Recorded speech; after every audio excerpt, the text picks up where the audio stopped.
my op-ed for today that I wrote over at thomhartmann.medium.com. And just tell you in advance, the punchline is the very last sentence. So just follow along with me, okay? The headline, he evaded response, and you know, we can talk about this and how this is all going to play out and the impeachment and pretty much, you know, broadly anything else you'd like. In fact, I want to get into also another way around the filibuster, but we'll get to that in a minute. The headline is, he evaded responsibility far longer than anybody thought possible. The subhead, for justice to prevail, even a chosen one who encouraged attacks on America must be held to account. He lied to his followers for years. He told them he was chosen by God to lead them and that they were the only true believers. Everybody else was okay with abortion, homosexuality, and was weak-kneed about the Bible's call for a vengeance that mandates the death penalty. He reveled, in fact, in his ability to use the death penalty. The right-wing preachers loved him, and he showered them with attention, bending government to shower them with wealth and power.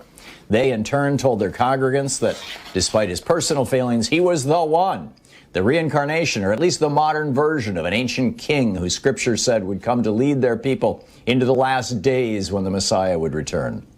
He used race and religion as weapons, promoting scorn and hate against those unlike him and his followers. Intolerance and bigotry bound his acolytes to him. He told his followers that all the politicians were corrupt except those who had pledged loyalty to him, and encouraged them to follow a bizarre cult belief that those political leaders regularly engaged in vile acts of Satan-worshiping and perverted sexual practices. He whipped them up into a frenzy. He used everything from sophisticated online propaganda techniques to old-fashioned rallies to build their loyalty to him, their willingness to fight for him, even for some, their willingness to die for him. He was a tall, vain man who obsessed on his own appearance, demanded absolute loyalty from his third wife, who stood by him as his evil act unfolded, and his children from her and his other wives. He burned through much of his inherited real estate construction fortune, building a small empire devoted to his cult of hero worship of himself, becoming a minor media star and an outspoken advocate for cracking down on crime and criminals. He reveled in being their leader, their chosen one, the unique person who they believed could save their nation, their religion, and their way of life. He never specifically told anybody to attack U.S. landmarks in a way that was explicitly illegal. Instead, he told them they had to fight, they had to be strong, that they were the last chance to save a threatened way of life that flourished mostly in the rural parts of the country. But he left it to others to plan the actual attack. Others who lived far away, who had spent years learning the techniques and technologies of the weapons they would use. Others who actually planned the effort to decapitate the government and its institutions of power with a mighty blow that would shock the world.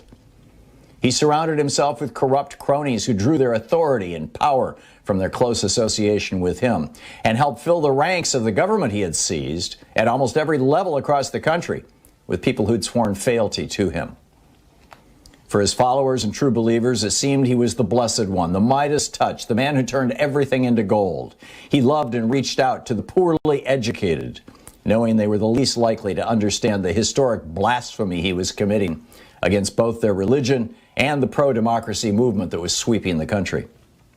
When his followers finally executed the plan they had organized in secret, with funding and a wink and a nod from him, whipped into a frenzy by his oratorical skills, he refused to acknowledge responsibility for their horrific act or the people who died as a result of it.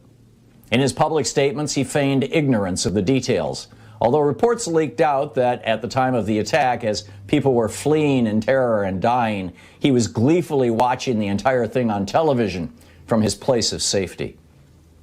At first, it seemed he would escape any sort of penalty or punishment. Right after his followers pulled off the crime he'd encouraged them to commit, elected Republicans expressed outrage and blamed him by name. Over time, however, their efforts to hold him accountable became more and more feeble, and they eventually changed their mind about prosecuting him altogether. The Republican leader, in fact, said, quote, "I really just don't spend that much time on him, to be honest with you," end quote. It looked, just as with pretty much everything else in his life where he had been irresponsible and destructive, that he would get away with this one, too.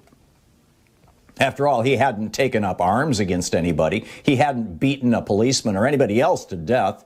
He hadn't even participated in the planning of the attack. Eventually, however, the task fell to a Democratic politician to bring him down. Osama bin Laden was finally brought to justice by President Barack Obama on May 2nd, 2011. What do you think?